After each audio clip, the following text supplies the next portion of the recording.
The first one is Adrian Peters. He's a CISO for Vista Equity Partners. Adrian has over 25 years of technology and cybersecurity expertise. He's been working on cybersecurity and risk for global organizations, multiple 500 to early stage security technology companies. Today, before Vista, he served as Global Chief Technology Risk Officer at BNY Mellon, where he built the enterprise technology risk practice globally in over 42 countries. Before that, he took a few roles as CISO in multiple organizations and has a lot of insights as he is in day-to-day connected to multiple companies, organizations, and we're super excited to have him today. As well, we have Carlos Morales, a senior security consultant for Bulletproof Solutions. Bulletproof, he's serving as a CISO of the company, supporting North America, Latin America, Europe, and Australia. He has more than 12 years of experience in global companies, leading security strategy, planning, risk management, governance, compliance, and other type of things around security for organizations, with a very clear strategic approach to what large companies, corporations, and global organizations need to be thinking about this. So with this, we're super excited about having our third module with HSBC. And Carlos, before we start, looking forward to having this session together with you. Thank you, Mauricio. And taking advantage of the immense experience here in the panel, thousands and thousands of hours of experience that Adrian and Carlos bring to the table, why don't we kick off and start the discussion on this increasing relevant topic on how to make sure that the C-suite of the company is really involved, how they help to build a good cybersecurity practice, and not just thinking about the CISO job, but extending it to the board and to the C-suite. So why don't we kick off by hearing your views, Adrian and Carlos, on this concept? If you want to kick off, Adrian. Yeah, thank you so much, and really appreciate the opportunity to speak with everybody here. Yeah, I think it's we're talking about how should executives approach building a cybersecurity practice. I'd say first of all, there's no perfect recipe. There are many ways to address it, but I think at large, I think the most important things that we always need to start off with is who's accountable for what, right? To make sure we understand. And I think it is frequently a misconception to make sure that we hold the executives and that the executives themselves hold themselves accountable for overseeing all organizational risk, including that of technology and cyber. I always tell people we need to understand that executives have to make risk trade-offs, right? I always say you're never going to make a dollar or money if you don't accept risk. The question is, how do we make sure we manage the risk appropriately? And so this is where I think the pivotal point comes in, which is how do we as security leaders make sure we communicate a risk picture to the executives, and that we secondly make sure that the executives can understand what it is that we're communicating to them. And so, how do executives build this out? I'd say, first of all, there needs to be a quality structure implemented by which the executives have frequent visibility into what is happening from a cybersecurity perspective. What's happening in the world out there, making sure that they understand are they changing threats in the world? What does that threat landscape look like? And then secondly, get a quality perspective from the CISO and the security teams as to how does that map to where we are today? What is our current state and how we're progressing through it? So I think it's like these two components that need to match up together. Carlos, thoughts? Sorry, it couldn't be different today. I was on mute. Thank you, Mauricio and Carlos, for having me here today and building on top of what Adrian mentioned. Actually, I totally agree with him. You need to start by the beginning, and that means understand your context, understand your threats, your environment, and really cybersecurity, it's not different than any other processes or process in the company. It's just one more process that, yeah, it's really important and it's transversal across the entire company. So it is really important to understand the environment and understand how do we approach that. And the risk-based approach is really good because that helps as a bridge between the technology and the business itself. So through this process, we can align security initiatives to security objectives and security objectives to business objectives. So I think that's as Adrian mentioned, there is no only one recipe, but for sure, I think that this is a process that could really help to define your own recipe. Yeah, and that very much resonates with me, Carlos, because if I think about all the reports, the boards that I support and or communicate into, and it's more than 30 of them. I think the challenges that we in security, we refer to use frameworks like NIST and everything else that has thousands of controls. And when you go and do an audit, you're going to have problems with every single one of them. And so the question is, how do we prioritize them? And so I think this is where the risk one comes in, which is, right, understand the business process, to map the business process to what do we think our top 10 cyber risks really are. I think it really makes sense to bring in a third party to help get an independent view on that, because sometimes we get siloed view on our own environment. And then I found that the MITRE attack framework is really, really helpful for you to then use those threats and map them to the actual controls and pick the top 30 controls.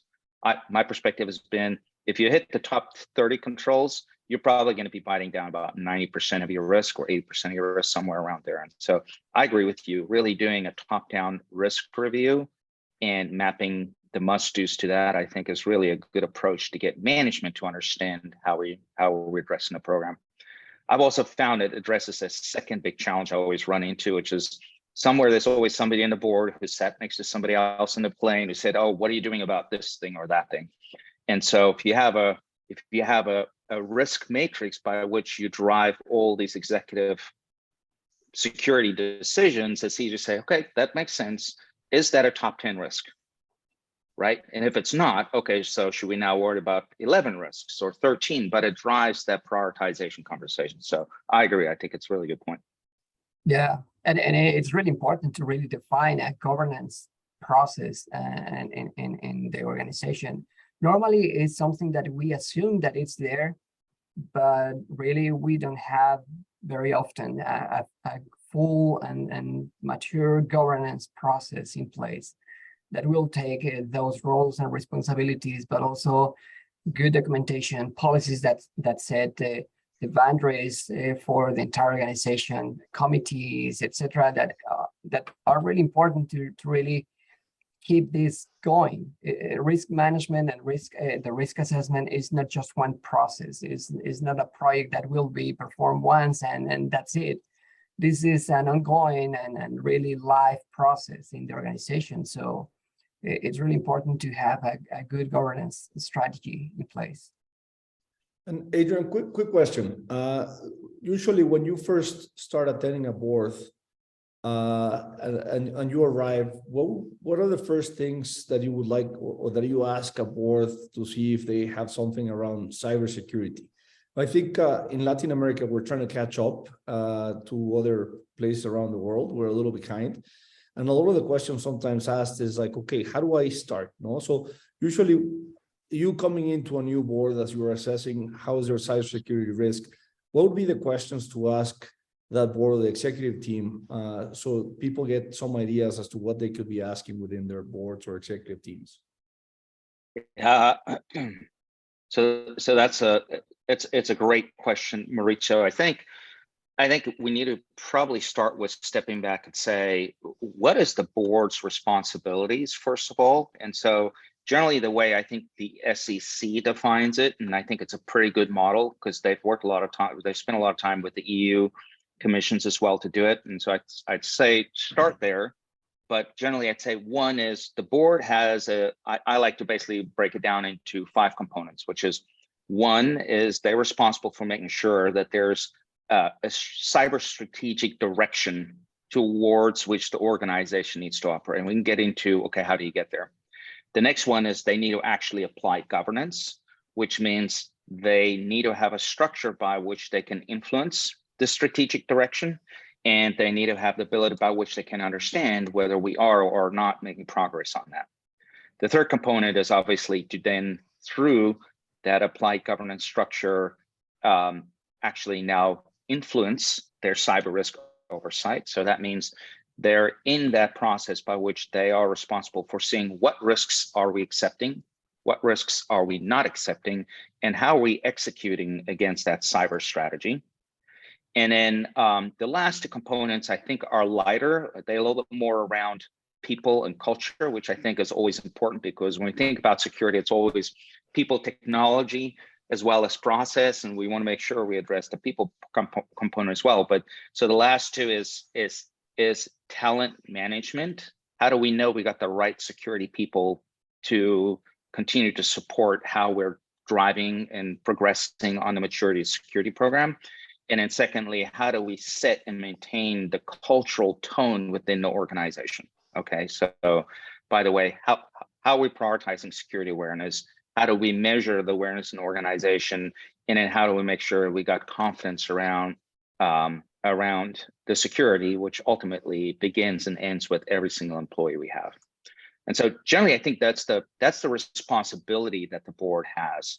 And so then what's the questions they should be asking?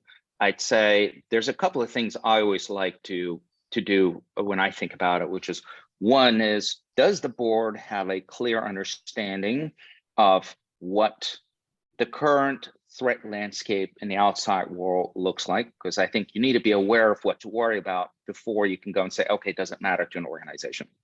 And so I think one is to make sure it's a process by which they're aware, right? Secondly is they need to have visibility into what is the current state of the organization that they are responsible for having executive oversight over. I generally always like to bring in a third party to come and do a clear, holistic security program assessment done. I say you should probably do one of these every 3 or 4 years, but that gives the board an opportunity to see, where are we, right? So understand what's bad happening in the world. Is it changing? 2, what's the state of the organization that we're in today? Because if you don't know where you are today, how do you measure and progress where you're going to go to?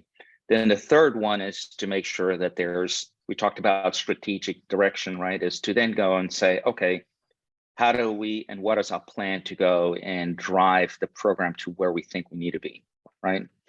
And then the last component is then to have that oversight governance that happens quarterly to go and say, okay, are we making progress? What are we not making progress on? Do we need to change the strategy because the risks or the threats have changed, or we've gone through additional M&A? But I think that's generally the process by which I think they should be overseeing and executing that responsibility. Does that make sense, Mauricio? Did I answer that question?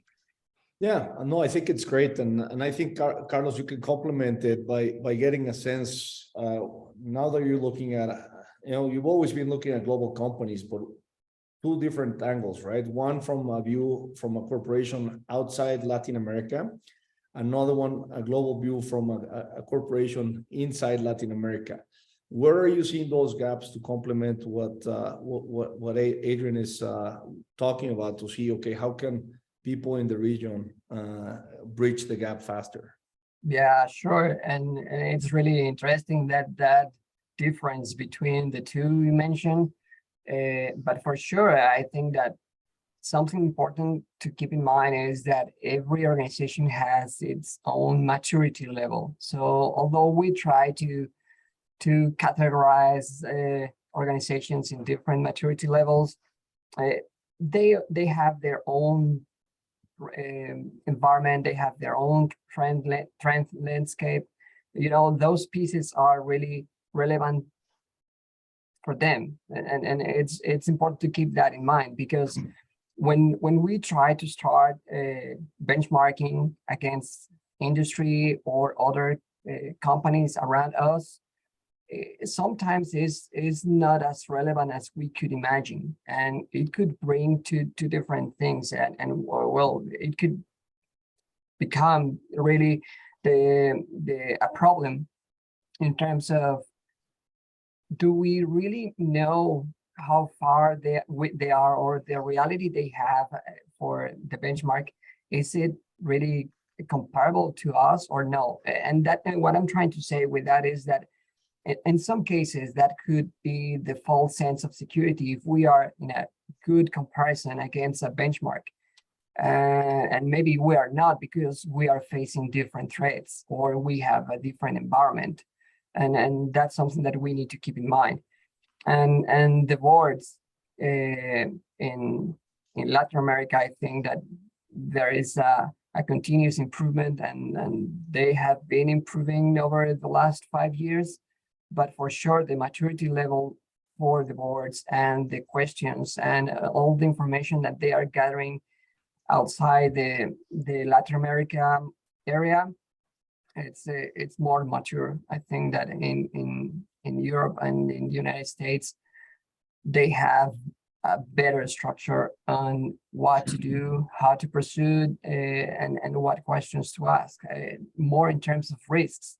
In Latin America, we can start by asking, do we know what we need to know? Do we have risk assessment? Do we, those type of things? Do we have a risk appetite? Do we know our risk tolerance? And for most of those questions, the answer will say, I'm sure, no, for most of the organizations in Latin America. So there is a gap between what I've seen in Latin America against what I've seen outside Latin America. And I mean, I'm not saying that the rest of the world is perfect. No, for sure, there's always room for improvement. But I think that those pieces are more mature outside the Latin America area.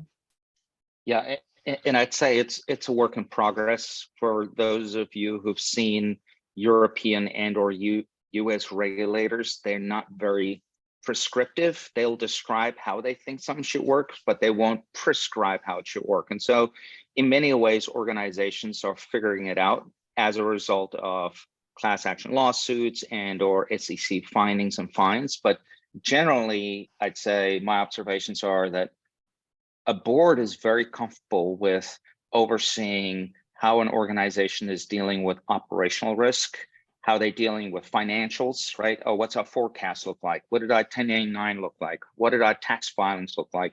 The minute you start talking about technology risk, they try and take a step back. I think part of it is, they need to breach the uncomfortable part. And secondly, it's on us security leaders to help translate those things into the risks. Going back to Carlos's comment about the risk conversation. But generally, I'd say, if I were to give advice to a board or an executive leadership, it would be, one is, do you know what the cybersecurity governance structure is that the organization has? Does it make sense? And does it provide for clear accountability? Two is, are you part of how cybersecurity risks are being managed? If you're a board member, you need to be part of that because you need to be part of the decision-making process. If you're an executive, like a CEO or CFO, you should be one of the primary decision makers on cybersecurity risks, not the CISO, not the CTO. Thirdly is, do we know what our cybersecurity roadmap is? And do we know what the gaps are that we have today and when those gaps will be addressed? And I always like to add another one to it, which is, given how prevalent and how impactful ransomware is, by the way, have we exercised a quality ransomware or breach recovery plan? Have we tested it? Have we actually played it from executive management down? Because it could be very, very cost prohibitive.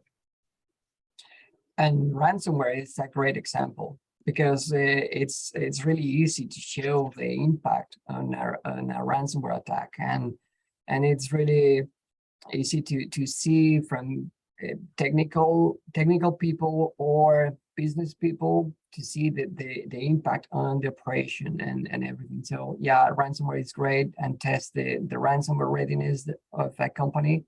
It's a good example. It's not the whole piece and all the controls that they should have, but for sure it's a good test to just show how good or bad we could be against something that it's really there. Every minute it's a minute that we can face that, and it's better to be prepared. Yeah, that's a great point. Yeah, especially my perspective, Carlos, is that ransomware is not a cybersecurity problem. It is a technology resilience problem, which is usually one of those components in most IT environments that have had the least attention to them. I mean, ask yourself, when was the last time your organization did a full resiliency test to shut everything down and see if you can bring it back up? That's what these guys take advantage of. And so I feel like it's actually a really good scenario because it is truly a technology risk factor versus a traditional cybersecurity one. And everybody understands it. SLAs matter. We have them in our contracts. Right. And ransomware combines many other scenarios, right? From the breach of the environment, and even now that with the double extortion that it's more common nowadays. So it's really a good example to show in terms of security and processes and resilience. Thank you both. You have described a lot of the key elements for companies to start addressing best practices and becoming more secure. Definitely many of the things that you have discussed around building all of these governance to ideally take it to a mature, permanent, ongoing monitoring stage, and the involvement of all the different parties are some of the key starting points to really address the issues.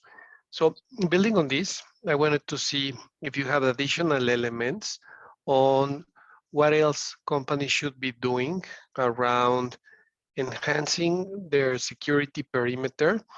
And one point that I would like your views is on culture, training, and the involvement of HR. And then following, we have discussed some of the best practices. And then if you could share what are the common mistakes that you have seen that some companies have made around this, or the not to do things on all the security perimeter. You want to go first? Go ahead, Carlos. Okay. Well, I mean, best practices. Well, the list you mentioned right now, Carlos, it's pretty long, and we can take days discussing all of these. But for sure, one way of starting with the security program and start defining and understand your context, really start by the fundamental aspects of cybersecurity. I think it's one of the biggest mistakes that some companies do is actually to start by implementing technology without really understanding threats, without understanding their environment, without having good inventories. Those aspects actually will be enablers to really grow and set the right foundations for your security program or for any security program. So I think that starting by those pillars will be key in any security program. And I know that sometimes we confuse the term compliance with security. We need to differentiate them, those concepts. It is not equal security than compliance. So we need to approach compliance, in my point of view, as another risk for the organization, assess compliance as a risk, and yeah, define a framework that will help to really measure your progress and take controls to start with.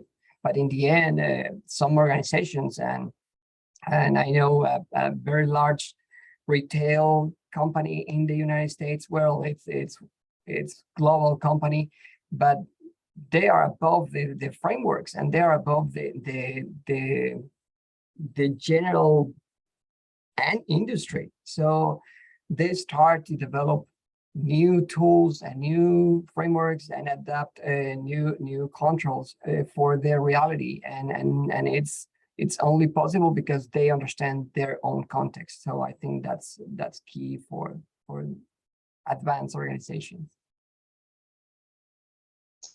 Yeah, so Carlos, I think you asked 3 questions. I'm going to see if I can remember all of them. You can always circle back to make sure we get them. But I think the first one was around similar to what Carlos just talked about, which is, what are the common things we can do to really address the risks of today? I generally say that I mean, Carlos was talking about best practices. I think these days they're almost common practices. If you don't do them, you may not be fulfilling your fiduciary duties almost, but those come down to foundational controls. Do we have MFA everywhere, right? Do we have advanced endpoint detection and response? Do we have everything reasonably patched within our SLA? And I'm going to say reasonably because you can never be 100%, but golly, you shouldn't be 60% either. Thirdly, do we know what our environment consists of, right? Especially now in a world where organizations have expanded into the cloud, it is very common for an organization to lose track of assets, especially if I go through additional M&A activities. But keeping track of what are our assets to make sure we can apply security controls to them is important. Making sure we got people who are actually watching, right? I always say eyes on glass, right? I'm saying you need to have 24/7 eyes on glass these days. I think relying on just automated controls is simply not good enough because once it lands, it moves so fast, you cannot get out of it. And then do we have our systems hardened, right? Like we go back to those traditional, more common CISA controls. I find that those are still the ones that predominantly will address your risks. Now, there are overlays we can do with it today, right? So do I have advanced endpoint detection and response and people monitoring it and the ability to respond in place? But I think still most of the foundational controls really ring true. And if you look at the cyber trends for the first half of the year, most of the exploits that have been found were where even advanced attackers were again using more traditional exploits, which means we are falling behind on patching and locking up those common holes. And so I think they're lazy. They're always going to find the easiest path of entry. And if you look at the fact that they're using common exploits again, it means that we're just falling behind on locking the doors and windows. And so I think that's where you need to start. My opinion is, and it is not a question of if you're going to get compromised, it's a question of when, and therefore having quality controls to respond, I think now is imperative. I think it is nearly impossible now to really effectively respond to a ransomware attack if you don't have quality EDR in place. I'm not saying it needs to be this vendor versus another, but I found that it's probably one of the only controls out there to help you respond once it's landed, because you can stop things from executing, you can detect them executing, you can inoculate the environment. There are few controls that can do that at the network layer. And then, and so like, I think that those things are super, super important. Now, what leads to the most common issues? I'd say for us, if we were to look back at what we're seeing in the industry as well as ourselves, password reuse is now probably 50%, similar weighted to people taking advantage of exploits, which means the database is out there of all our accounts, personal, all our passwords are vast. If you use your password with minor changes for a personal account anywhere, that will be used to compromise other accounts that you have, including corporate accounts. And so that's going to continue to come up. Asset management, I think, continues to be technology's Achilles heel. Again, we can only secure what we know of. And I think very few organizations have a quality, accurate asset management database, especially that includes our internal assets, remote systems that people have, plus what's in the cloud. And so we don't know about it, we don't secure it, we didn't patch it, it gets compromised. And I think thirdly, is again just not patching. I'd say those are the things that I'm seeing as common things leading to challenges. And I think you mentioned a couple of things, and sorry, Carlos, maybe you wanted to add to that. And but we're seeing people are starting to have a conscience on that. You talked about EDRs, you talked about passwords, you talk about sometimes basic things, but sometimes they feel too far away, you know? And I think our culture sometimes in Latin America is like, oh, it's not going to happen to me, or it's going to take a little bit longer. When did you see that transition point? And I think it's both of you that happened in the US, you know, because at least now people are talking about it every day, no? But it's like, oh, it's not going to happen to me, or the level of seriousness is not as great. But then when we see the global aspects and organizations globally getting more working together between the private and the public sectors and doing more regulation and so on. And with the lack of those ones in Mexico and in Latin America, because nobody's obligated to do many things, it's like, well, it happens until it happens, no? So when did you see that turning point in countries like the US, Europe, Asia, where people started taking that, yes, I know I need to do something, to really taking, a big step on it and saying, I really need to focus on this, no? Because we still see a lot of reactions versus people being proactive. So you talk about it and we've been talking about it for months, but then they call you until, oh, I got hit yesterday, no? And they spend 3 times more and it's disorganized. And so when did you guys see that transition point in other places?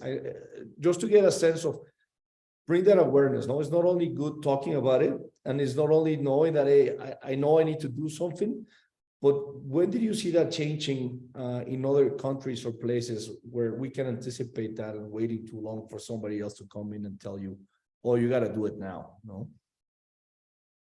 Hey, Carlos, you want me to go first?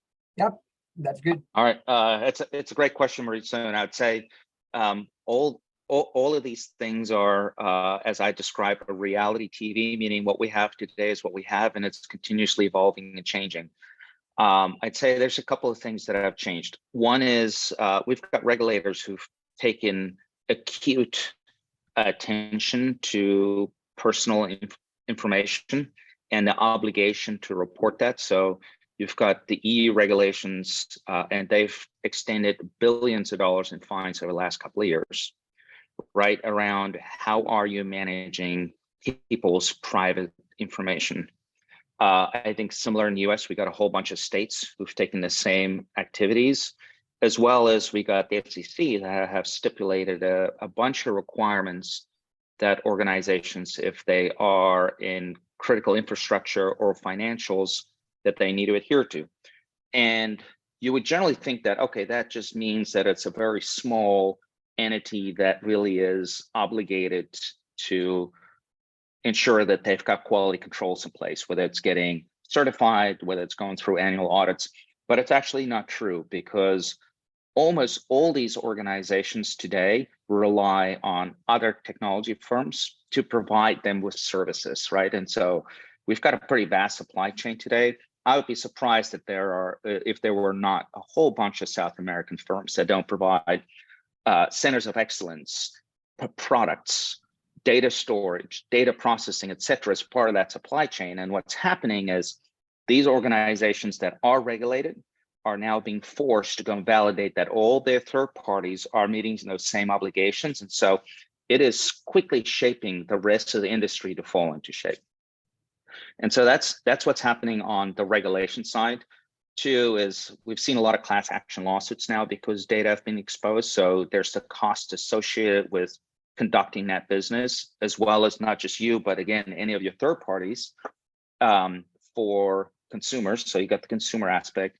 And then I'd say the last angle to it is the notion that it's hard to operate these days without getting cyber insurance. We've seen cyber insurance fees go up about 200% year over year, 2020 to 2021 across the industry. And the reason is because the cyber insurance firms are just losing so much money anytime you have a breach. And for context, I think today, if you got a breach where you handled sensitive information, you be lucky if you pay anything under $5 million. And so that third aspect is now also forcing organizations, as well as all their third parties, to basically beef up these controls. And so that's, I think, what's really driving it.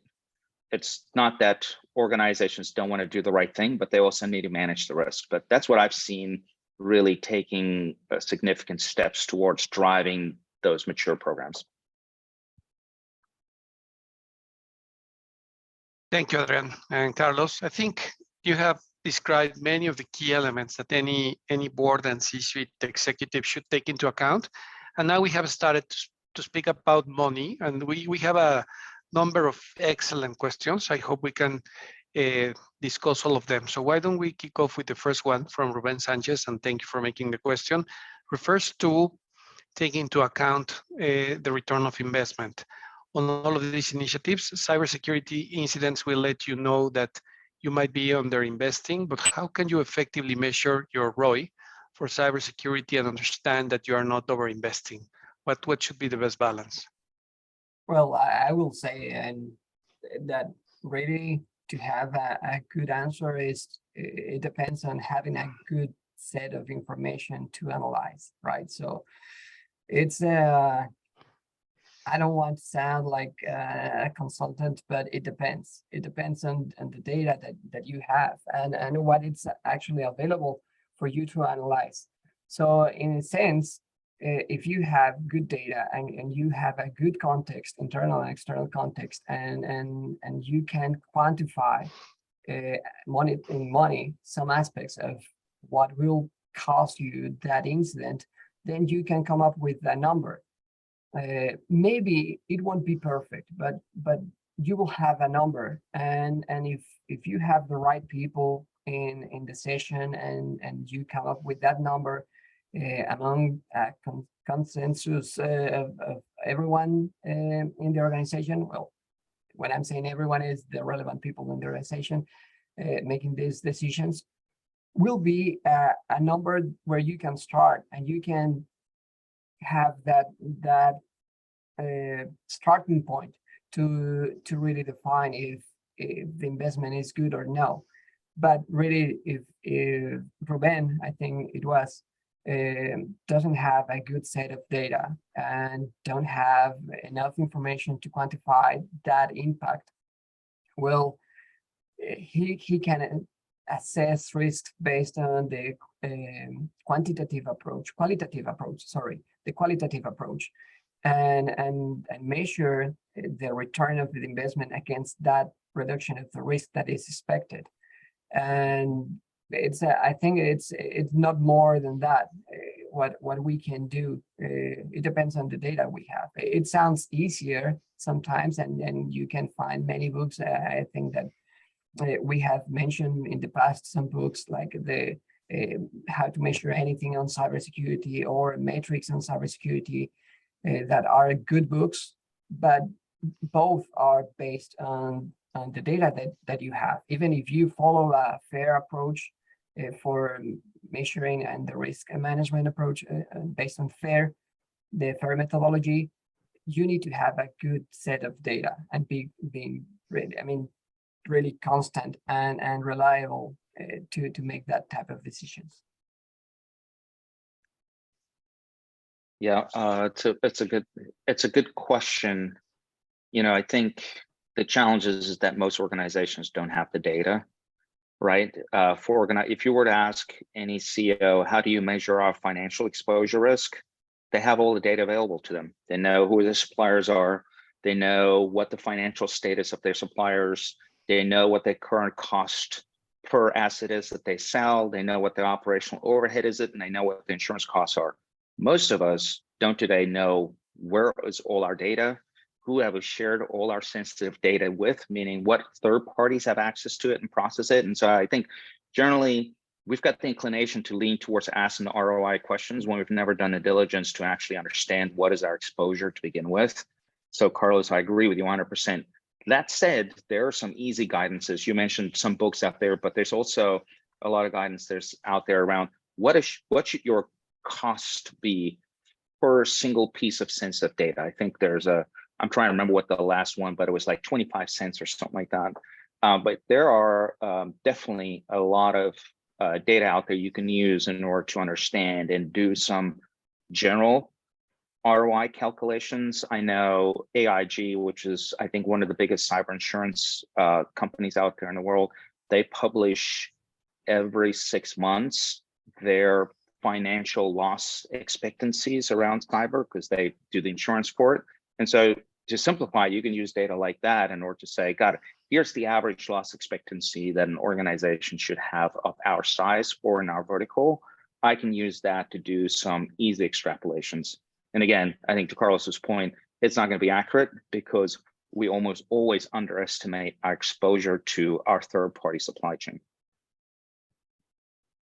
No, I think it's great. I mean, a lot of inputs, and this leads us to another question, which it's from somebody that just posted. I've heard a lot that seems more applicable to a large corporation. But if you have a small business that's growing really fast, what would be the first steps and common pitfalls to avoid?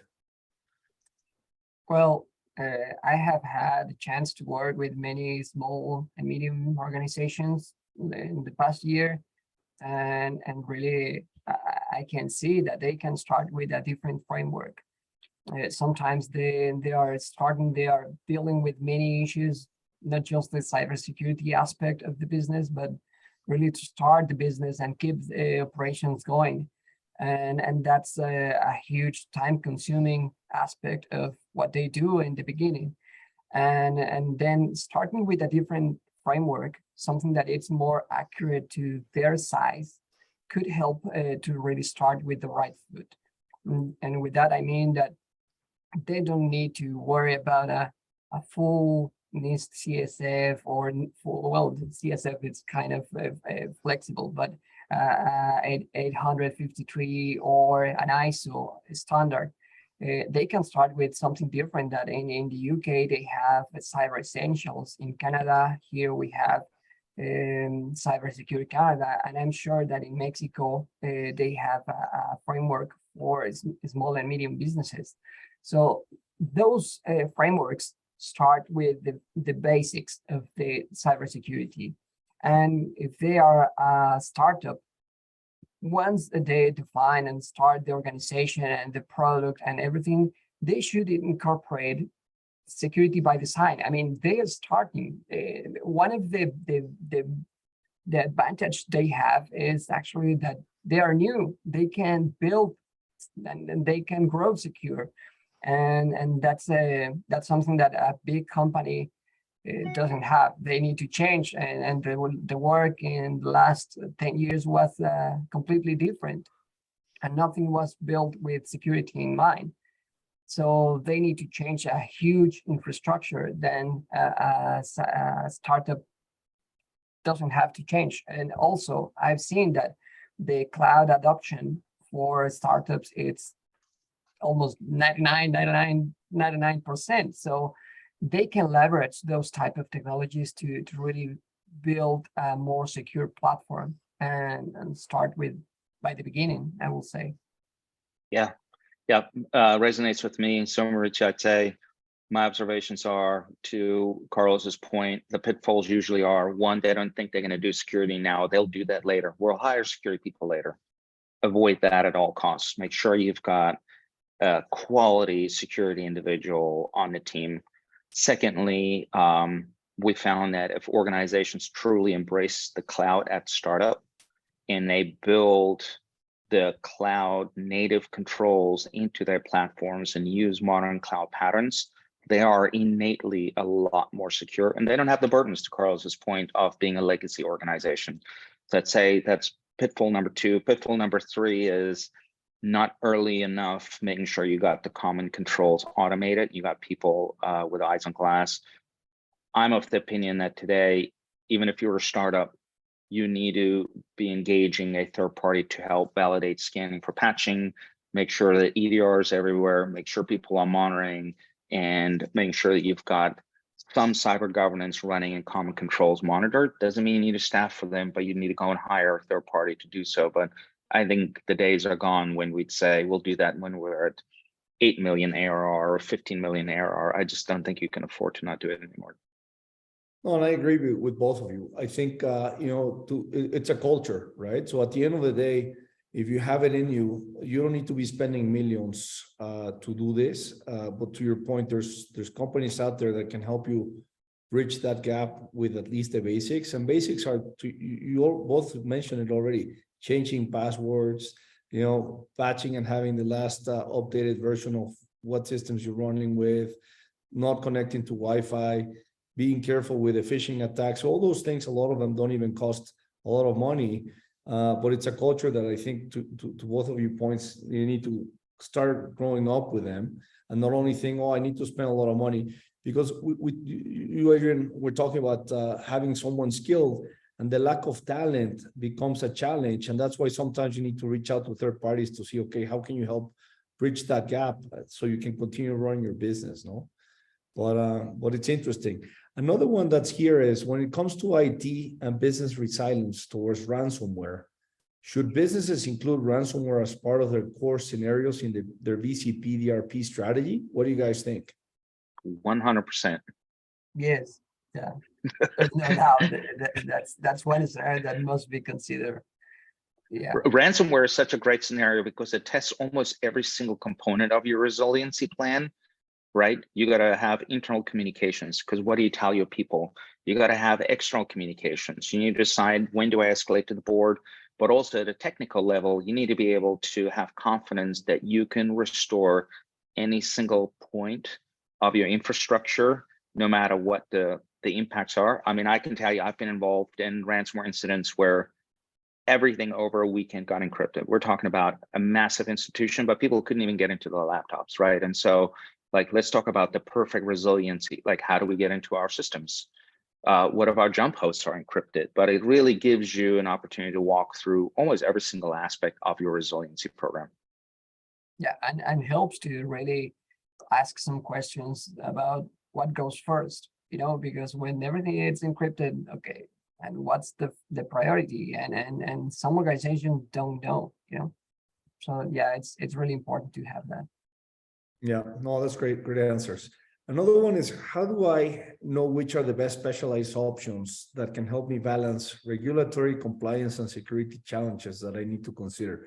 I think elaborating a little bit more on this one, the way I see it is, you need to comply with PCI and ISOs and all those things. You need to make sure your company is secure, and you need to make sure that the regulatory piece becomes important, right? So I think a lot of the times those ones are not aligned, and potentially the question comes from that angle to say, okay, how do I balance that? Or how have you seen in the past companies balancing that part of the equation?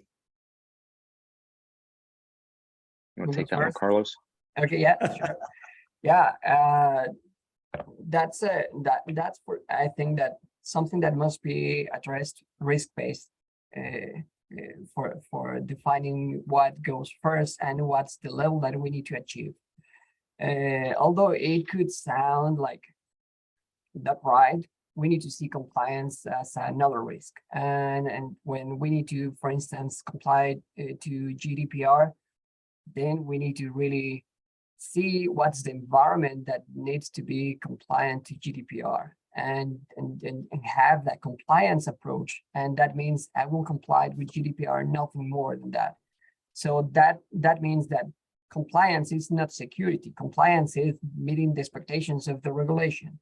When we have that, the security program incorporates compliance in the equation, and is not just doing that piece for what must be compliant, but also to what is required in terms of business strategy, business operations, and business objectives to really be secure, which is not the same. So sometimes we are compliant to a standard, but that doesn't mean that we are secure.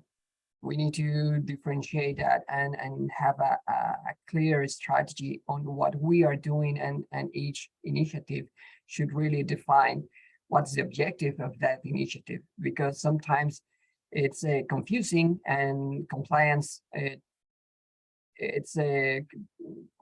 will be the result of a false sense of security, saying that I'm compliant, sorry, to ISO 27001, but I'm compliant just for one office or one building.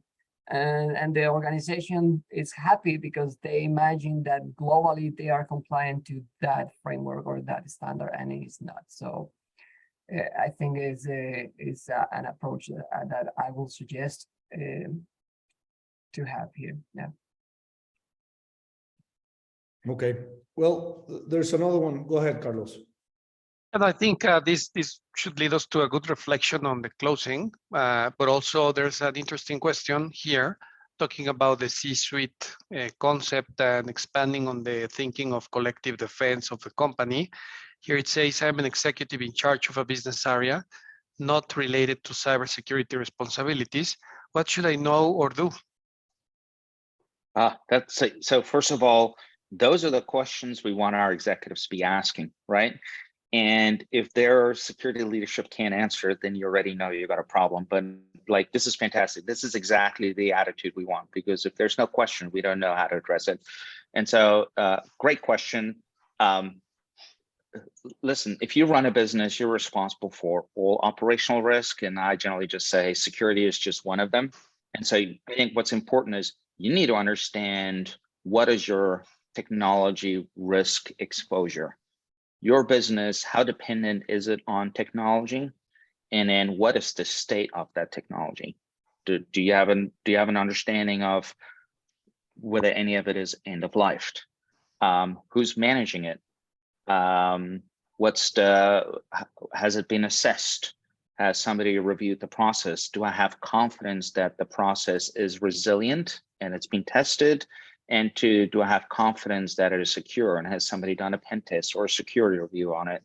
And if not, then you should be asking those questions around, how do I get confident that I can rely on the underpinnings of my business process to be resilient and effective? Yeah, and I would like to add something to that.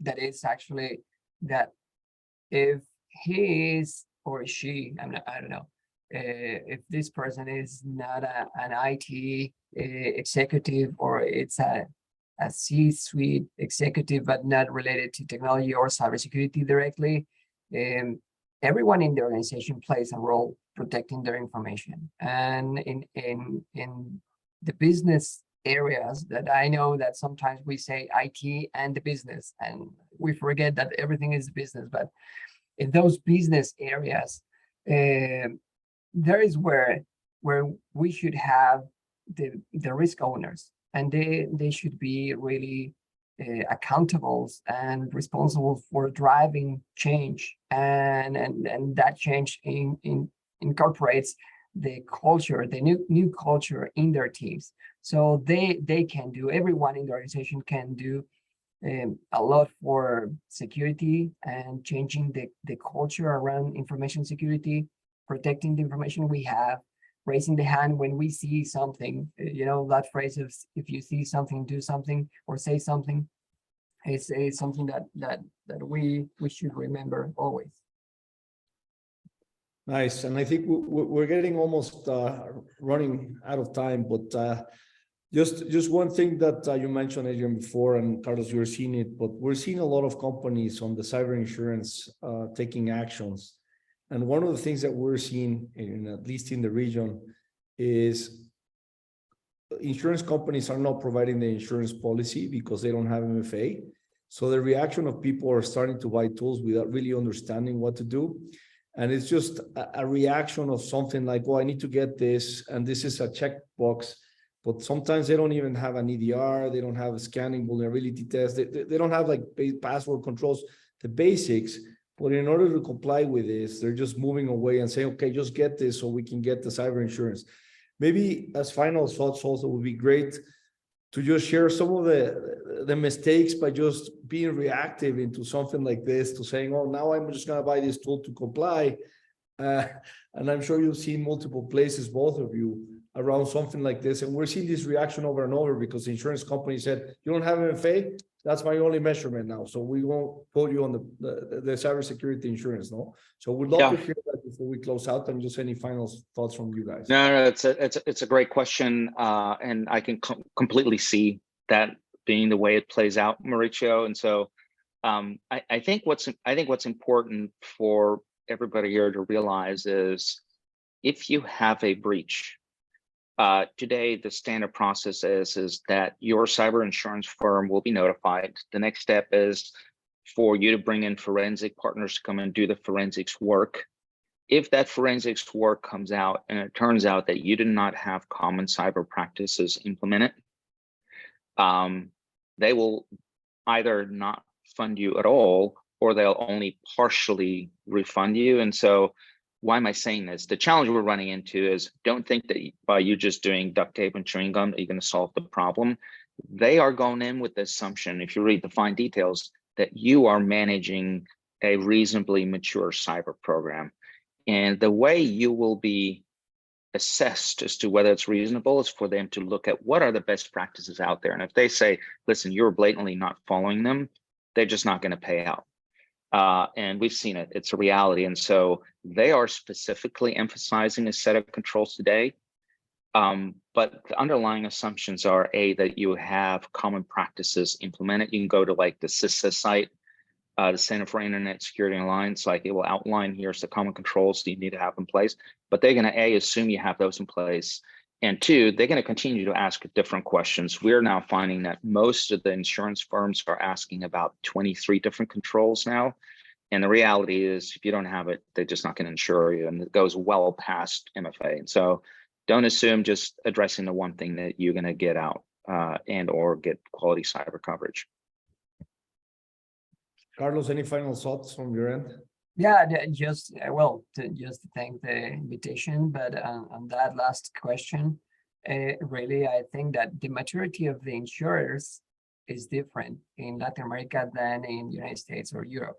So what we have seen in Mexico or Latin America, it's more oriented or they are using the checklists to see what you have in place in terms of security. And in the United States, for instance, I have seen different tools that they are actively using to really understand your environment and being more accurate on the level they can ensure in your policy.